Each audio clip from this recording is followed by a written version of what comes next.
আসসালামু আলাইকুম।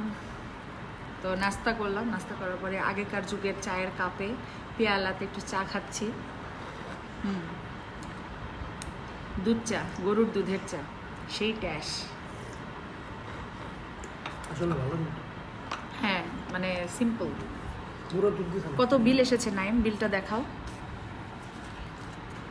বেশি না। কত? 435 টাকার নাস্তা করছি আমরা।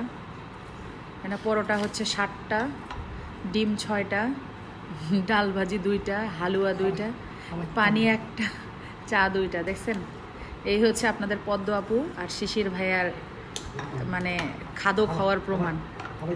সকালে নাস্তা করছে 435 টাকা দিয়ে। যাই হোক, আমার তো টেনশন না, দিবে আমার স্বামী, তো এগুলো আমার টেনশন করার দরকার নাই রে ভাই। টাকা দাও দেখি কেমন দেখায় তোমাকে। আজকে যতদিন খেয়ে যাওয়ার ততদিন তোমার বলবো গরম গরম 1000 টাকা দিচ্ছে সে ভাঙতি করার জন্য। নাম বলো তো ভাঙতি, কিন্তু তুমি তো ভাঙতি বলো না। না, তুমি তো বলো ভাঙটি, তো ভাঙটি বলো, ভাঙটি। আপনাদের ভাইয়া ভাঙতি বলতে পারে না, বলে ভাঙটি। ভাঙটি তো আজকে কিভাবে করে সে ভাঙতি বললো। চাটা কেমন? মজা, ভালো নাচছে।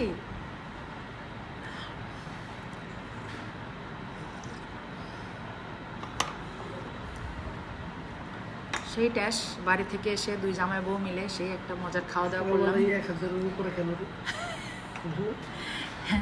ওই যে কদিন পর ডায়েটে রাখবো, ভাত খাওয়া বন্ধ করে দিব না, বুঝো না? তখন আবার সিগার মারো না। তবে নিচে যে টিভিটা একটু ভালো মতো দেখতে পারো, ওই যে ওই পাশে শুয়ে শুয়ে দেখবা না। কিন্তু মনে গ্রিল ছোটো মোটো করতে হবে, আমাদের ডাকবে নাকি এখানে। নাই, আমার এত খরচাপাতি কেন হয় বলো তো? আমার এত টাকা কেন খরচ হয় আমি তো বুঝি না। দাও চিয়ার্স। তুমি তো খাইলে তো খরচ হবে। দাঁড়াও ভালো করে, আমার শেষ। ভালো করে ধরো। চিয়ার্স। নাইম সাহেব এখন ধনিয়া খাবে। এই যে ধনিয়া, বিল দেওয়া শেষ। আমার চায়ের মধ্যে দুধের শর্ট দুধের সর।